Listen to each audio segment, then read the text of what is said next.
But yeah, I'm on both if we need to.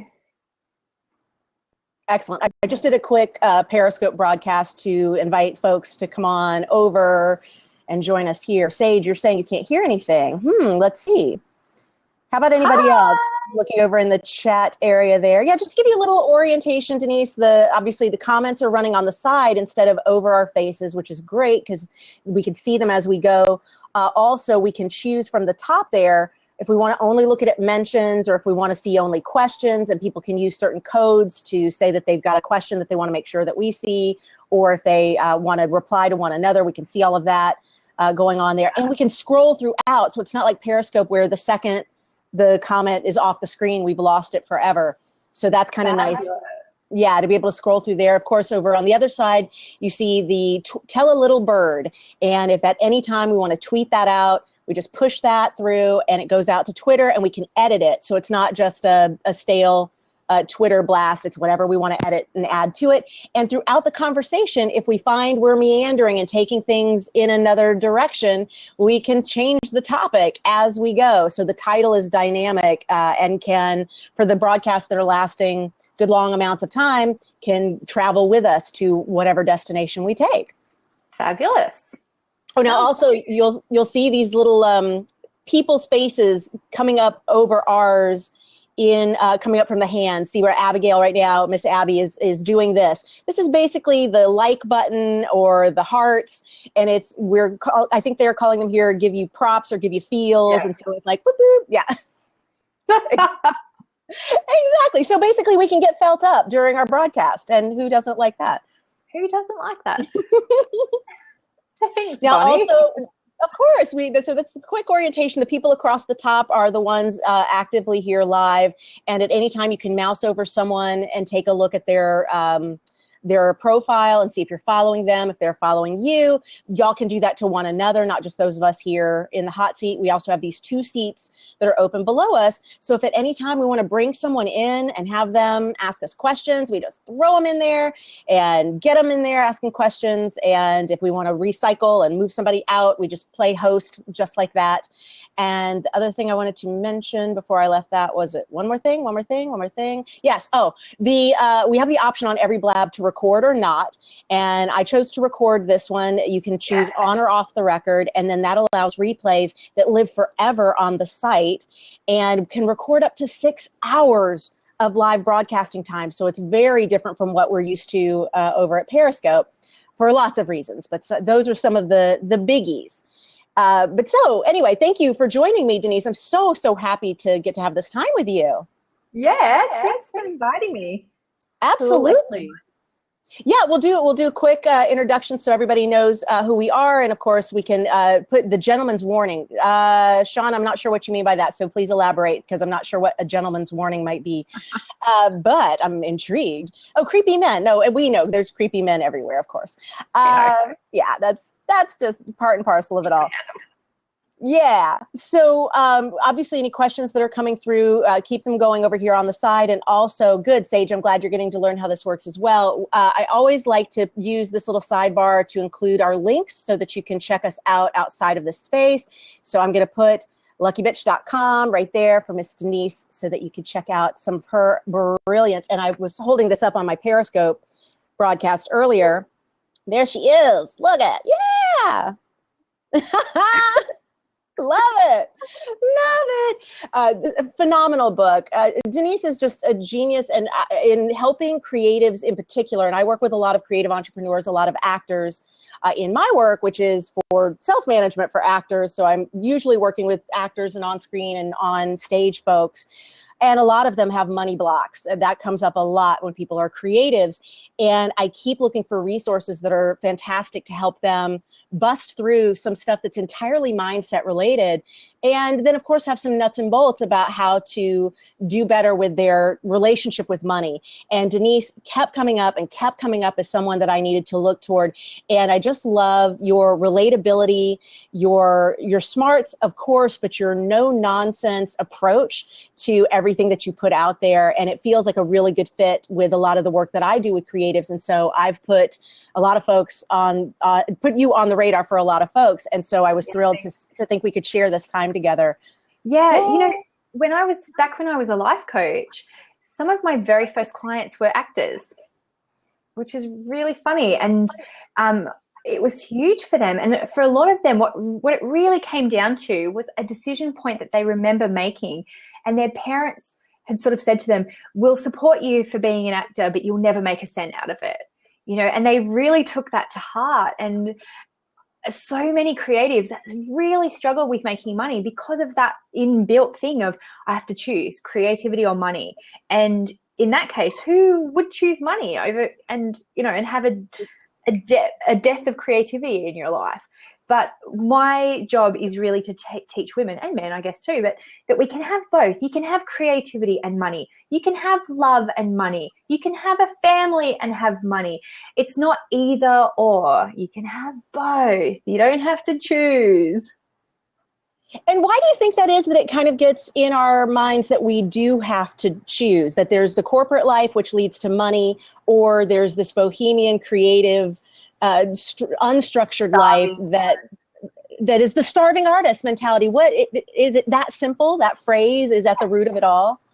It's an old story. It's an old story. And, we've lived our life, especially up until now, I think it's been very clear. It's not paradigms, but what's the word? It's especially an acting word as well, where, it's a role and they're the stories. They're the, that's what's in our past, in our background.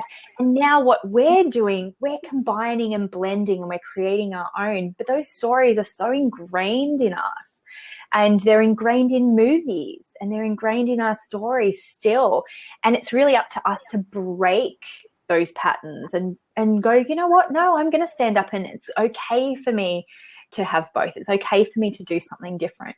So it's tricky. And people ask me all the time, why do women have so much problem with money? And again, it's new for us. Really hand on heart, if we ask ourselves, how many women do we know in our own lives who are powerful with money, who earned their own money? Some of us are really lucky and we come from a long line of female entrepreneurs. Most of us don't. Some of us have had, come from a long line of executives or women who have broken the mold.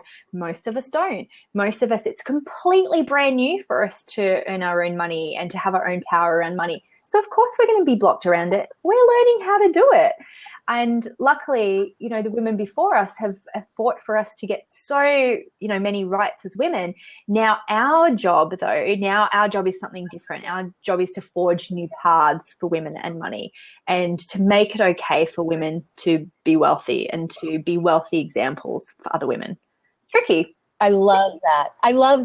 I wrote an article a few weeks back about the wage gap. And I said, we talk a lot about the wage gap between men and women in all industries. Yep. But in the entertainment industry, I'm saying even across gender, there is a gap between those who make $20 million a picture and those who are still working for maybe they get a copy of the footage. They're hoping they get fed on set. It's what we call the copy credit meals projects, and maybe they'll get $100 a day or some gas money. But there's this huge disparity between people who are at the very beginning and scrapping and hoping to get maybe something for the work they're doing, and then those folks at the highest tiers who are of course getting paid what they're worth and what they draw for the box office. But the space in between is where, to me, it gets sticky, because I think people start making a little bit of money and then go, well, I better not talk about it.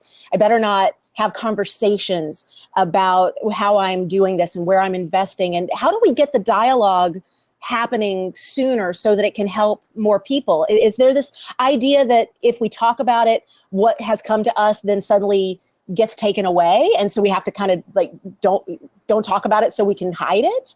For sure. Well, anyone who has had any success in their life knows that you will get criticized. It does happen, and we have to be the change that we want to see. I used to think, I wish women would talk about money because I want role models around this. And then I realized I have to be the freaking role model for myself. And you all do. Sorry, my sound, am I echoing to you? Because I'm echoing to me. But no, good. Sound great here. Good. And it sucks because we want someone else, but it's true for anything. People say to me, "Oh, Denise, you're so open and honest." And I'm like, well, I feel like I have to be because I have to be a role model for other people. I have to show myself on camera, even if I think I still want to lose weight, because I know other women are out there going, well, I can't do blabs and I can't do periscopes and I can't do YouTube videos because I need to lose 2 dress sizes first. I think that as well, but we have to stand up in all aspects of business and life and money and go, even though I'm not perfect yet, I'm just going to be brave and stand up because that's what other people want to see as well. And that's when money comes. That's when you build your tribe, because they go, oh my God, she can do it. I can do it as well. And so even though it sucks and sometimes you want someone else to be the one to do it, guess what? It's you. I love that, because change does start with each of us making that decision that we are going to do something that maybe takes a little bravery, and that is I'm going to go live on Periscope. I'm going to try out this blab thing. I'm not going to wait until conditions are perfect or ideal in order to move forward, because if we're constantly waiting for everything to line up, nothing's ever going to get going. I say launch at 85%, which means get enough in order that you're fairly certain you're going to do a good job, which means poke around, learn what the technology's about, make sure you have your headphones together, that you've got some good lighting, sure, but don't say, well, I don't have the perfect studio and I don't have the perfect body, therefore I can't move forward. At least get something going. I love this. Patty has said, done is better than perfect. That's a great hashtag. I love it. Fantastic. Yes. What would you say, Denise, is the number one thing that someone could do today that's going to make a difference with their relationship with money? And it doesn't even have to be like a big thing. It's just, what would you say if there's a single thing that we're probably not even realizing we're doing, if it's self-talk or whatever, that we could shift and immediately have some positive experience from? I get asked this question a lot, and I think my answer is there's no one thing, so stop looking for the one thing. What it really comes down to is incremental improvement in all areas of your life and business, and that's what makes those changes. So the very first exercise I get women to do in my boot camp, for example, we have this massive, big, long list of things in their life, and they have to rank everything. Is this economy class, premium economy, business class, or first class in your life right now? Because usually we think, oh, my mindset's great. I do affirmations every day about how wealthy I am. But you don't realize the tolerations that you have in your life and those thousands of little tolerations of where you are really living an economy class mindset. And you think, oh, well, all I need to do is to say those affirmations, or all I need to do is to win the lottery and that will change. Well, or when the money shows up, and that's when I'll treat myself first class. And this is not about buying a lot of things, but this is about getting clear in your life of where you have permeated an economy class mindset throughout your entire experience of your life. And you put up with things, you allow yourself to be treated like that, you let other people treat you like that. And it comes down to thousands and thousands of those little micro actions. And I call it the law of incremental upgrade. The way you get from where you are now to first class life is you upgrade everything in your life incrementally. And sometimes it's not even about spending the money. Sometimes it might be decluttering. Decluttering is a huge, big thing. Declutter everything in your life that's not going to be there. And you think, no, I'll wait for the money to come first before I get rid of all that stuff. No, you need to create a vacuum. You need to get rid of everything that's not working first. Totally agree. And that's one of the things. I have an accountability app installed on my phone that's called Balanced. And one of the things that's in there is declutter my life. And I'm supposed to do that 3 times a day. And the reason, that seems strange, like 3 times a day I'm supposed to declutter. But I mean, whether it's delete an email or take out a box of something that's been sitting waiting for me to go through and just finally take it to the corner, if it's donate something to Goodwill, or if it's say goodbye to a client that's toxic or causing more stress than is necessary, anything that is a step toward clearing space, because I just feel on so many levels that opens up lots of opportunities. It does. And Abigail just said baby steps. Exactly. Yeah. Because we think where I am now and where I'll be one day will be completely different people. And, you know, for somehow True. I will just become this perfect person and like, look at her over there. She's so amazing. And you have to remember you are on the journey now. Like everything you do today is that journey and you're going to still be the same person. And I really thought, oh my God, when I'm rich, I am just going to be fantastic in every way. I'm going to always be perfectly groomed and I'm never going to be messy and, you know, all this stuff. And the thing that you realize is taking those baby steps means that you're not going to freak yourself out. You don't actually have to change who you are at all because you're just going to be the exact same person. But you're just moving forward. And it's almost like you trick yourself into becoming that because they're all easy things to do. They're all easy things to take. And before you know it, your standard of everything, your standard of living goes up, but your standard of clients, of work that you're willing to do, your standards of yourself, they all rise and everything rises together. And it's so fascinating. And that's how you become the person you want to be, not by changing who you are completely, not by winning the lottery or having some massive big shift change event. It's like incrementally doing it. You don't even notice. I love it. That's absolutely beautiful and so aligns with things that then make it easier to take on because then it's not this on this day, this major thing is going to happen. It's today, what's one little thing I can do? And we can all walk toward those in those baby steps, as Abby said. Yeah, Denise, one of the things that's hugely common in our industry, entertainment, especially for actors starting out, is being asked to work for free. And one of the things that I love about your website, as I was poking around and, of course, doing more exploring there, but of course, I'm already a big fan. You guys make sure you check out Denise's amazing book, Get Rich, Lucky Bitch. You can grab it on Amazon all over the world. It's a fantastic book filled with amazing resources and mindset shifts. One of the things I noticed on your site, Denise, was the conversation about how it feels in your gut when you turn down being asked to work for free. Could you speak to that a little bit? Because it's something that comes up so frequently for artists being told, well, I'm giving you an opportunity to be in my movie. Why would I also pay you? And actors feel like they have to say yes to that, I think, longer than they probably should for the experience sake. Could you speak a little on that? For sure. So I think every industry has an apprenticeship period. You know, that's totally natural. But the thing is, nobody tells us when that's going to end. You know, like my brother is a plumber apprentice. So he knows it's a 4-year apprenticeship, right? He knows when that is going to end. For us in business, we have no idea. That could be having to do 100 coaching sessions for free. It could be having to do 10 speaking engagements. It could be having to be in 5 different movies, or it could be 1,000. We don't know. So it actually has to come down to us. And I very clearly remember one of my first coaching clients, who is an actress still today. She's wonderful. And she's been in a lot of movies now. And she's just, you know, she's on the verge of really big things. But I remember one thing that we shifted was to say, you have enough experience now. Like, you've done your apprenticeship in doing free ads and free this and free that. So if you say no, what is it really going to cost you? You know, and so most of the time it's like, well, it's not going to cost me experience because I've got the experience. So that's okay. Is it going to cost me friendships? Maybe, but you can do it in a way that so you don't sound like a dick, basically.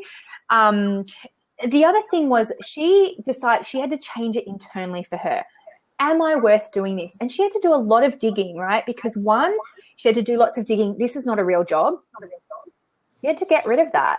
Because if you reflect those beliefs all the time, people are just going to reflect that back to you. This is not a real job. This is just fun. This is your hobby. I enjoy this. I shouldn't get paid for this. This is way too much fun.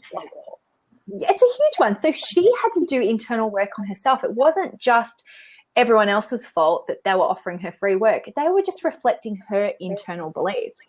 So we decided what's a good mantra for you that's going to really interrupt that pattern, you know, and she had to do some forgiveness work. She had to forgive her dad, who said she's never going to make a penny out of acting. She had to forgive herself that she was becoming successful and she had family members who weren't successful in acting. You know, she had to forgive herself for all that kind of stuff. But she said, okay, my mantra is going to be, I get paid when I go on stage. I get paid when I go on stage. And she just decided just to continue to repeat that mantra. And then a couple of months later, we stopped coaching together, but she said, Denise, and she sent me this picture of like this wad of cash, and she was doing a one-woman show in a pub, and she said the guy came in and just like said, oh, here's your share. And it was before that she'd even gone out there, and she was just like, I get paid before I go on stage. And every time you do that, it builds your belief and it builds your armor. You know, but if you don't have that armor, you are vulnerable to everyone else's thoughts and feelings about what you should get paid or So not. true. And every time you get paid, it's a little bit more armor. And every time you say to people, you know what, that's great, but, you know, I can't do your movie for free. You can say I'm busy or I've got a paid gig on that day or whatever. People will stop asking you the more armor that you have, and the more, I think, certain in yourself that I get paid when I go on stage, you know, or whatever it is going to be for you, you know, whatever industry you're in, you have to believe it first, and then it's easier to say no. And then before you know it, people wouldn't even dream of asking you to work for free. That's right. And here's the thing with all industries, and I hear this from people who are coaches, for example, or people who are in the personal development industry. They think, but if I don't serve people who have no money, who's going to serve them? So they are trying to serve everyone at all levels. They're trying to serve, and this is true for actors, right? You know, you're trying to serve first-time indie directors and you're trying to serve blockbusters, and they're different markets. And it's like you're trying to go up an escalator, but you've got one foot still on the ground and you're doing the splits. Good. Right? You can't serve all markets. And the thing that you have to know is when you move on to a different market, there is always going to be people to serve that market. There's always going to be people who come in who need to do their apprenticeship. And if you're trying to do everything, you're stealing that experience from people who need that apprenticeship. I love it. That's a brilliant way to look at it, Denise. I absolutely love every bit of that, because it's so true. There's that moment where we start to say, I'm only going to work for more pay than I got last year on the last project I did or whatever it is. I'm only going to go from copy credit meals to at least you paid my gas money, to $100 a day, to SAG minimums or whatever you choose as you escalate through that, or coaching or whatever your world is. And to be able to then say that allows me to choose what I would like to give back to folks who maybe can't afford it, but I get to choose. It's not the producers coming to me and saying, you should work for free. It's me saying, oh, I have friends who are putting on a show and I want to be a part of that. For me, the transition that I made this year was the decision I get paid up front, because I used to spend a lot of time admin chasing my money. And I said, now we're done with those days. If I am hired to cast your movie, I get paid to start work rather than I get paid upon completion. And that changed everything for my ability to attract the kind of work and the kind of producers that believe that that is exactly how you should get paid. So I think it is an inside job first. And I really like that you've shared that. We've had a few people who've just jumped on, so I would love it if, as you, yes, and that part, if you would also tell a little bit about yourself for those who've just joined in. We're also recording this so everyone can watch it from the top. And then I'd love to bring someone in the hot seat to ask questions live, if you're open to that, Denise. Oh, absolutely. So Awesome. my name is Denise Duffield-Thomas. I'm known as the Lucky Bitch for those who don't know me, and I'm a money mindset mentor. So I help entrepreneurs, mostly women, to be honest, but some guys as well. I can see lots of guys on there who need help making friends with money and learning how to be comfortable talking, thinking, feeling, and accepting money into their life. And I actually just thought of something else, Bonnie, before we bring someone on. You know, we have to take responsibility not only for our mental stuff around money, but we have to be, this is some real talk, right? If you want to up the level of professionalism and you want people to pay you more, you have to invest in yourself as well. So don't get angry if people are still asking you to work for free and you've got 5-year-old headshots or you don't have a good show reel. Like, you have to back yourself and think of it again. If you want to attract first-class people into your life who pay you first-class money, then you have to meet them there, and you have to make sure everything in your business, which is you, if you're an actor, has to be in line with that. If you insist on keeping everything economy class, don't be surprised that that's what's going to reflect back to you in everything that you're off it. Denise, I love the analogy of the economy class and the first class. And there's something about that, because I travel a lot, and there is something about that day that years ago, I was coming back from Chicago. I had just done a 3-city tour, and I had ended there, was headed back to Los Angeles. And I decided to contact the airlines, to the airline, to see if I could get an upgrade, Virgin, my favorite, to see if I could get an upgrade to first class for the ride home.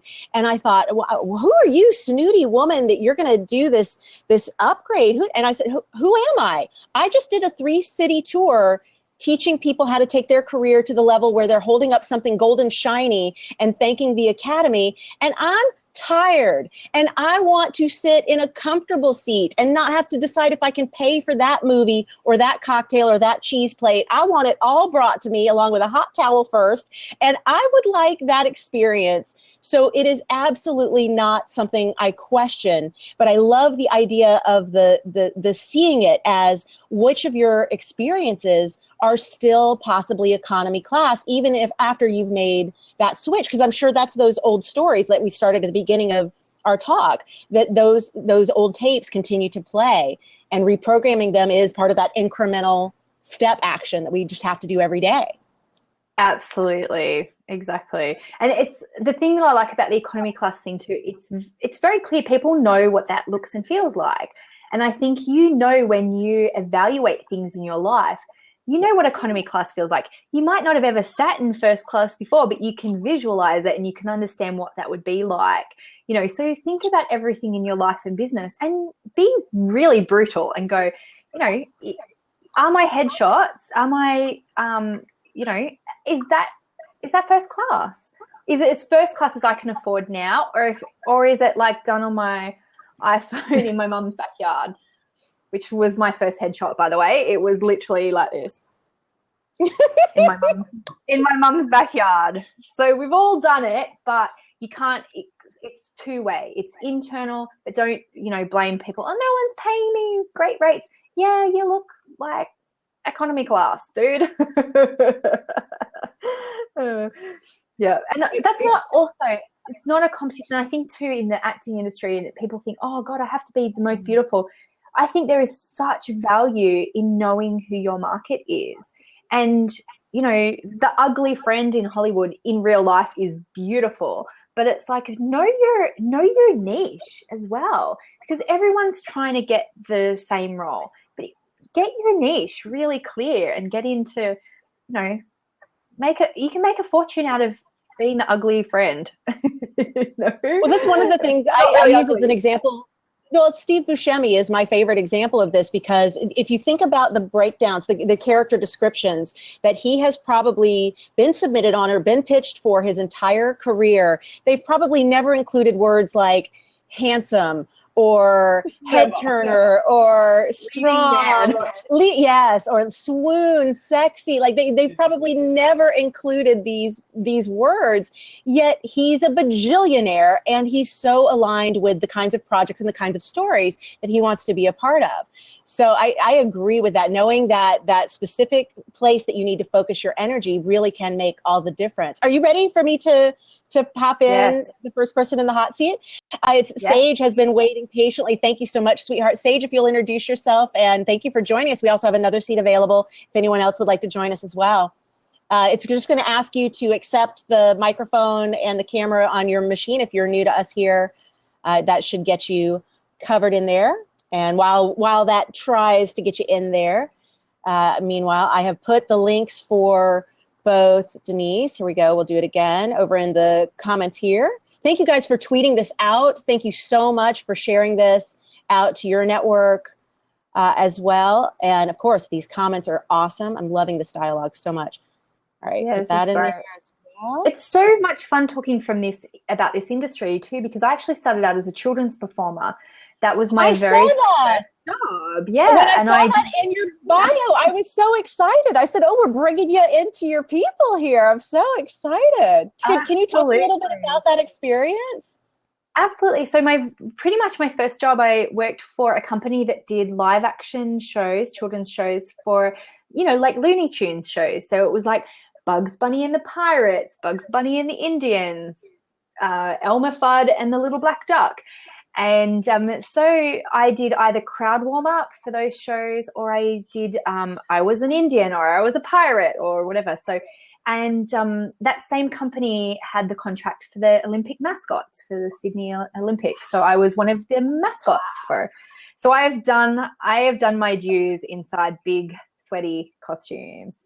I've done a little bit of TV stuff. I've done a little bit of extra work, but I actually cannot act at all. I was going to say fair shit, but I cannot act. So it's not a path that I ever wanted to go down. So I love doing, I get my fix of it on Periscope and videos and stuff like that. But yeah, but I still love dancing. I still do tap dancing and stuff occasionally. Oh, cool. Yeah. Well, I was going to say, because Denise, you're definitely, the way you had worded it in your bio was that you were a performer. And I started to say, oh, so she's a former actor. And then I was like, no, she's calling it a performer. And I love that that's still what you are. I started out as a kid actor and I've transitioned years ago, almost 2 decades ago, into casting and producing and obviously writing and working with actors. And I am asked, do you miss acting? And I'm like, nope. Not even a little bit. I don't miss auditioning. I don't miss the hustle. I don't miss the competition. I don't miss the waiting room games. What I figure is I still get to do exactly like you said, things like Blab and Periscope and taking the stage and speaking in front of hundreds or thousands of people and having that amazing experience that obviously the charisma and being public and being a performer pays off. But without having that, there are so many people that are so much better at the craft of acting, and I celebrate them and of course support them wholeheartedly.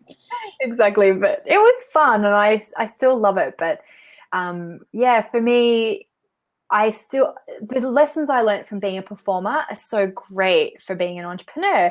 And I really love the ritual of putting on makeup and doing my hair and putting on my speaker's costume. And it feels very similar to, those days where you're in a backstage and you're getting ready, and it's really wonderful. And I do miss performing a little bit, but yeah, I was more of a dancer performer than an actor, because there was one time when I was in an ad that we had to do some flying work and stuff, and I was just so bad. I was just like so self-conscious on camera, and I was like they're like, can you just be a bit more natural just with the way you're turning your head? And I'm like, oh, sorry. So that was terrible. It's really funny. We got the Oh, fantastic. After all that, you worked so hard. I kept saying, I am seeing the loop. I'm seeing it. It's trying. I didn't even know actually that I was jumping in the seat, but I was so excited when you said my name to be in the seat that here I am. Welcome. Hi. Well, I've been following both of you for quite a while. I found you through Sig Run, Bonnie, and Denise. I'm like spilling your awesomeness all over the world all the time because I'm obsessed.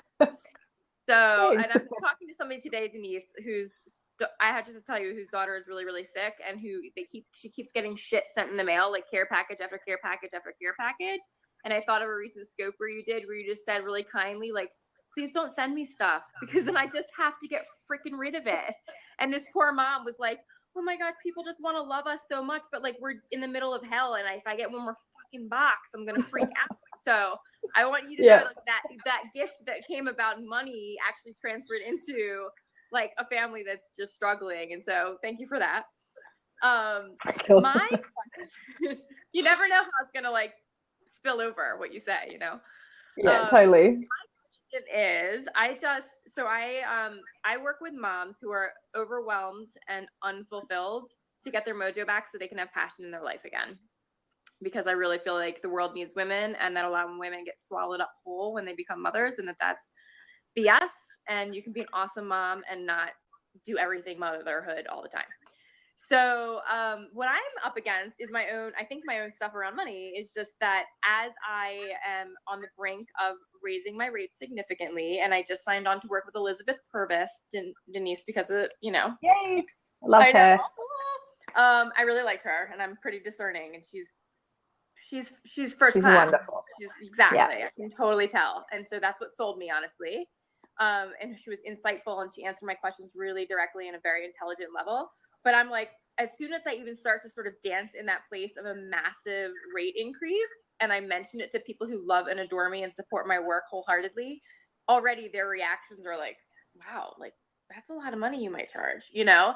And I can feel myself shrinking back right away, even when sharing. Maybe it's harder to share it with the people you love the most than with strangers, perhaps, but there's my fear just comes right up because I come from a real do-gooder world. Like I was 10 years as a counselor. I'm married to a high school teacher. Like we're do-gooders, you know? And maybe, and so you ready for a smackdown? Please, smackdown. You better give me the smackdown. I've been waiting this for years. Okay, hold on. I gotta tweet this out. It's a Denise DT smackdown. Yeah. Smacking down the So there's two parts to it. One, stop trying to get business validation from inappropriate sources. So your family, your partner, all that kind of stuff, they're going to be freaked out if you say, I'm raising your rates. Sometimes we just want people to give us a pat on the back and say, well done. But you're getting it from the wrong sources sometimes, right? It's no one's business what you're charging. So who gives a crap about what people say about it, right? That's the first smackdown. Don't get your business validation from inappropriate sources, which I know is quite clunky, but for me, it's just, you know, and because I used to do it too. They're not even in business. They're not even business people. I mean, exactly. I know. You're so right. What do you want from them? You just want them to go, you're doing great. So when people ask you, how's your business doing? I always just say, great, thanks, because they don't freaking know, and it's not their business, and it's literally not their business. So when you do that, your life will be happier in lots of ways. So stop doing that. Just stop it. Stop it. The second thing is love what you're doing with mums. And this is a message for you and for everyone else who's doing stuff. And you kind of go, oh, like this is going to be hard for my target audience. The best way that you can help other women be empowered is just to step up and be the role model and show them what it looks like to step up and be the role model for others, because that's going to create more of a ripple effect than anything else, because they'll go, holy crap, she's doing it. Could I do that? Yes, I could. Yeah. And then their community is going to see that. Can she do that? Can I do that? Yes. So that's why it's so important not to kind of wait for other people to give you permission, because your audience is watching, and mums especially have such big money blocks because they think, oh, I have to choose between my kids and money, you know, and mums say to me, right, you know, I love my kids more than I love my business. Of course you freaking do. Doesn't mean you can't have a successful business. Yeah, I hope you do. Right. Depends on the day. So that's my message to you, Sage. Stop asking people to give you a pat on the back. It's not your Uncle Bob's business how much you charge. Who gives a crap? I don't know if you've got an Uncle Bob. And then the second thing is that you just go and people have opinions on your prices. Some people will say they're too high. Some people will say they're too low. None of them are right. All of them are right. It doesn't matter. You just be your good self, and that's going to make such a huge impact in your community. Awesome. Sage, I love it. Denise, I love everything you've just said. I tweeted and put over here in the comments like half of everything. I'm like, going on. I was like, amazing. No, it's fine. That's why we save the replay, so you can go back and watch it over and over again. I was thinking about this with the folks who go, oh my gosh, when you said the Bobs. Okay, now I just completely lost it. What was it? Oh yes, actors love to get obsessed with reviews. And so if someone gives them a positive review, they'll go, oh yay, I'm validated. And I say you're training a place of your brain to need someone to validate you as soon as you decide you love a positive review, because then you've given space in your brain that's going to feel the negative review. And as everyone knows, you are going to attract haters. You're going to have people who see what you're doing and want to have some comment they would like to give you about what kind of parent you are, or what kind of business person you are, or what kind of actor you are, or whatever else. And there's something about not letting any of it define you or make you feel validated. Because if you can be internally validated, if you can just decide, I'm living the life that makes me happy, then all the rest is just, okay, oh, you hate me? Okay. Oh, you love me? Okay. And it's not bullying you, and it's not crushing you, because you really need to do anything to stop from being crushed by people's opinions. Yes. And Bonnie, I'm so glad you said that, because very early on, because I have an assistant who filters all my emails.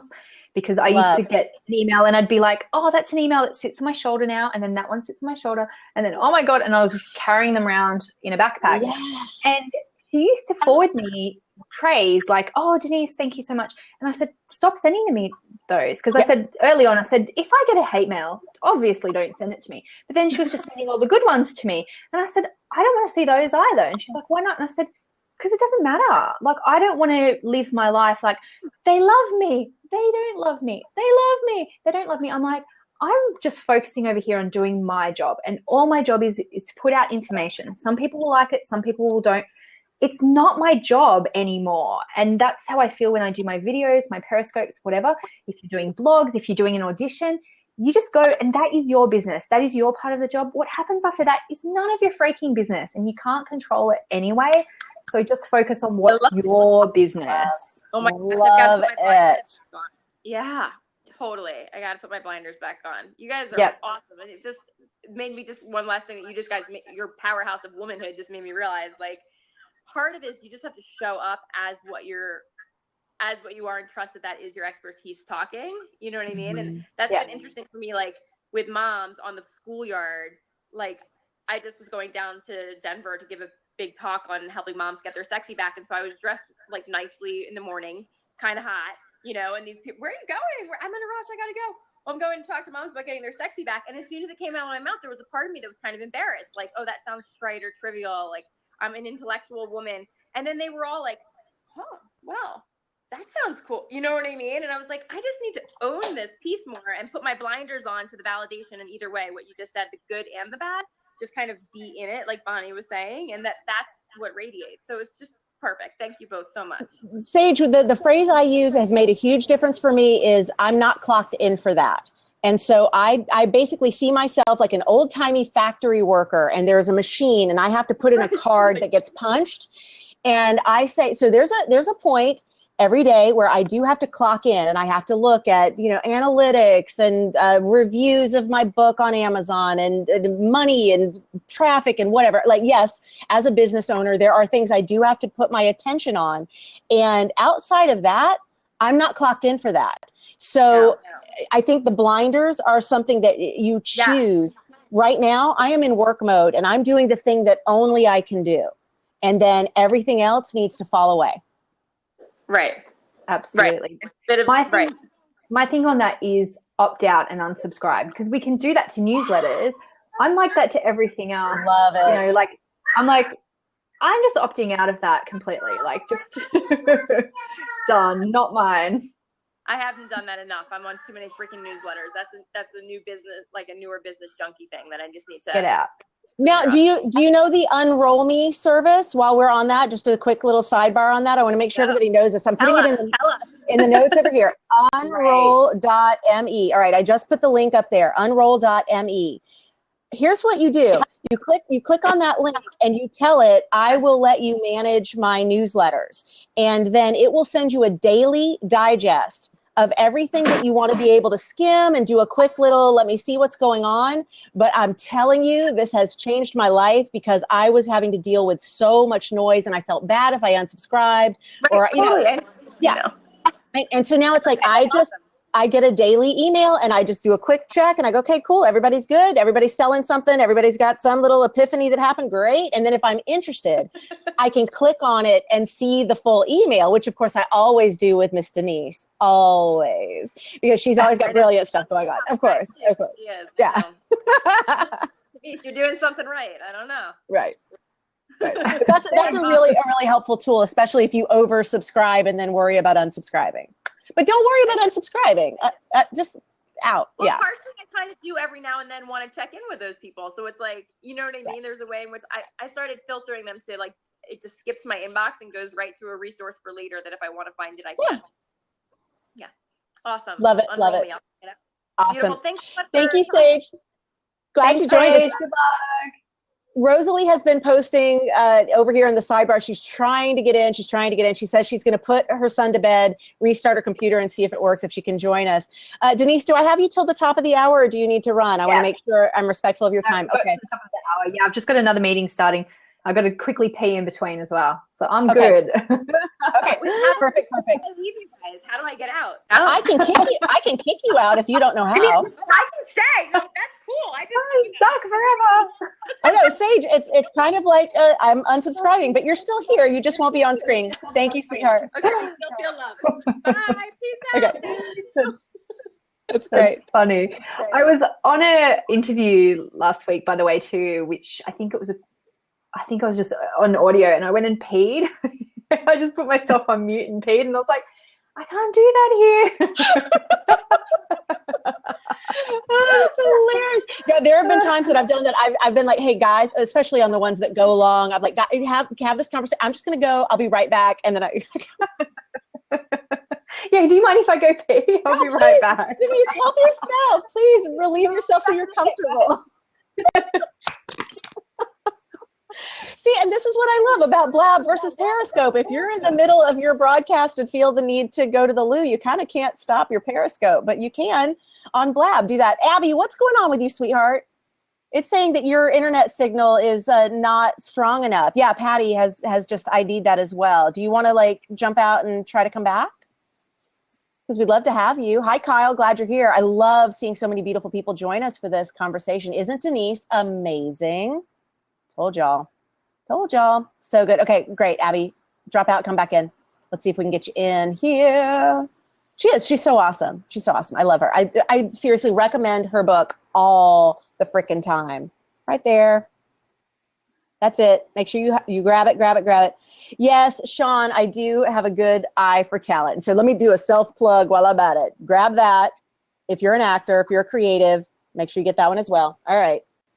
Because you got to make sure that you get that one in there as well. Good. Okay, good. AJ bought the Kindle version. Very nice.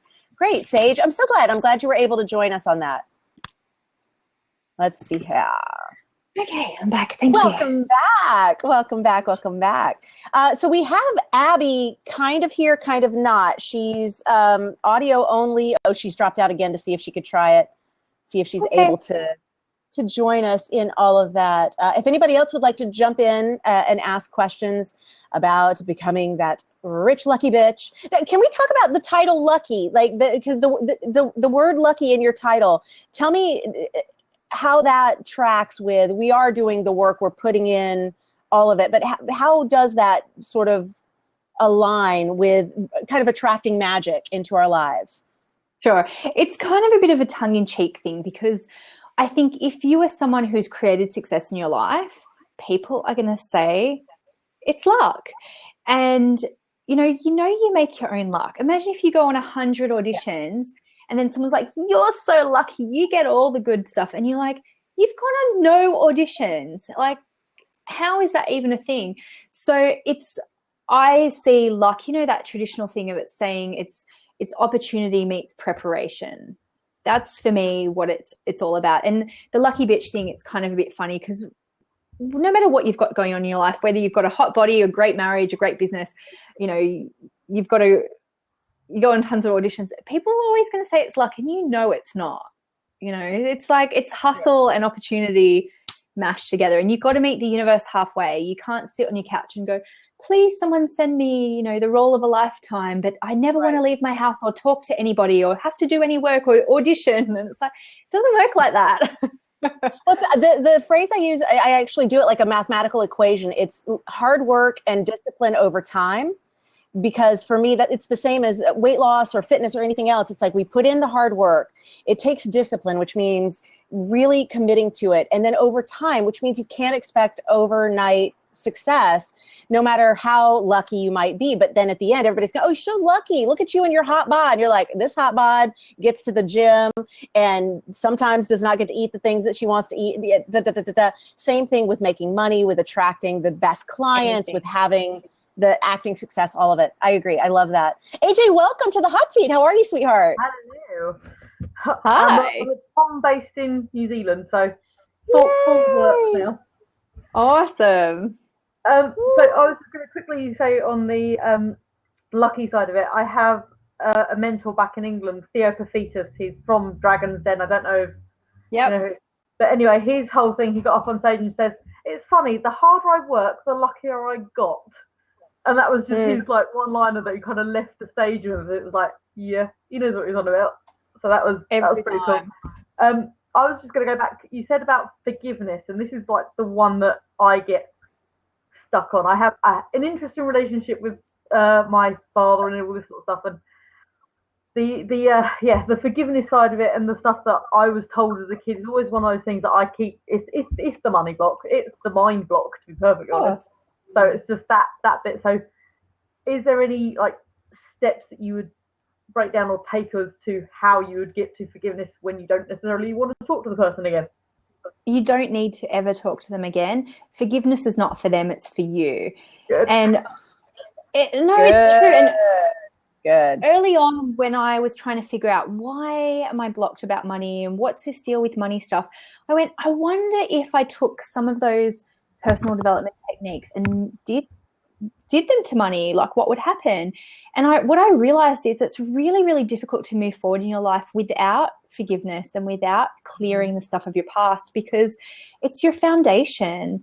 And so many people kind of come to me and they go, but tell me it's going to work before I do it. And I'm just like, just fucking do it. It's going to change your life. I'm sorry for swearing. Hold up. Nope. Hold up. True. Just What's absolutely. That? What's that? What? No one's going to tell you how it feels until you do it. And also, forgiveness is one of those things that doesn't have to be perfect. Like someone's like, okay, but what do I do first? And then what do I do then? And I'm taking notes and I have to do it. And it's like, it's not that complicated. You don't have to wait for a full moon. And really, you're forgiving yourself. You're forgiving yourself for holding on to things. You're giving yourself the release that you need to move on and have an amazing life. And that's all it is. It's not condoning anything. It's not anything except for you. And what I really think it goes hand in hand with is deep love and acceptance for yourself. That's all you're doing. And I that changes everything. It really changes everything when you can, at a deep level, deeply and completely love and accept yourself. Then you give yourself permission to be, do, and have everything that you want. So I understand it's hard. I understand sometimes you don't want to forgive somebody. I don't care. Just fucking do it, please. It will, AJ, you'll never regret doing it. And it doesn't have to be perfect. And doesn't mean that they weren't a dick. Some people are dicks. My dad's a dick. Yeah. One of the things that I said was like, there is not an amount of hate or thoughts or logic that I can throw at a situation that's going to make it better. There is only enough love I can throw at a situation that will make me better about it. And so if I've had a business thing go awry, suddenly I am feeling completely screwed over by a business partner or whatever it might be, there's nothing I can do to fix them, but I can fix my relationship to them by coming up with a space of grace, of really feeling that forgiveness, because that is, Denise nailed it. It's the gift we give to ourselves, not to them. Like they do benefit from it, but we benefit the most. Oh yeah. Absolutely. Okay. But Denise, I don't want to. I know. I just think it's the how. I don't. It's the. Read a book about forgiveness. There's a couple of really great ones. I think there's one that Ho'oponopono. There's some really great books about Ho'oponopono, which is the Hawaiian thing of forgiveness. There's one called Zero Limits by Joe. Is it Vitale? Or Vitale? Oh yeah, Joe Vitale. Great. Yeah, that's a really great one. It's called Zero Limits, and it's so easy to read, and it really explains it, and it helps you understand how it benefits you, and it benefits everyone around you, and all that kind of stuff. And you'll give yourself permission then to create more in your life. And it's like I don't know who said it, but it's like, do you want to be right or do you want to be free? And that's sometimes the whole thing about forgiveness. We're trying to hold on our justification that they were dicks. They were dicks. That's totally fine. There's no debating. No one's going to debate you if they were dicks or not. They were. It's literally like, do you want to continue to be right about that, or do you want to just unsubscribe and be free of it? Sounds good. Because in the end, we get to invite what comes into our experience. We get to give audience to the things that hopefully bring us joy. And when we constantly pay, this was actually, I did a Periscope about this last week, that it's really helpful if you've decided I'm going to have selective blindness. There were the Republican debates were on here last week, and everybody was talking about how I'm going to watch and I'm going to bitch about it. And then I'm going to tweet about all the shit that I want to bitch about. And I was like, I will be so far away from a television set and a Twitter account and a Facebook account for those 3 hours, because I am not interested in any of that conversation or the negativity or the opinions about what's being seen or said or blah, blah. Like I'm going to go for a walk and maybe get a massage and then have a cocktail and not be on technology. And exactly. I think that we get to choose what we give audience to. And AJ, forgiveness is the ultimate decluttering. When you don't have that where's a microphone? We need to drop that mic. Wow, that was good. You let that go, you will see the ideas, the creativity. You have got so much mental and emotional space for amazing stuff. You don't even realize how much it's clogging up the RAM of your experience right now. Go defrag. Go defrag. Woo! That was beautiful.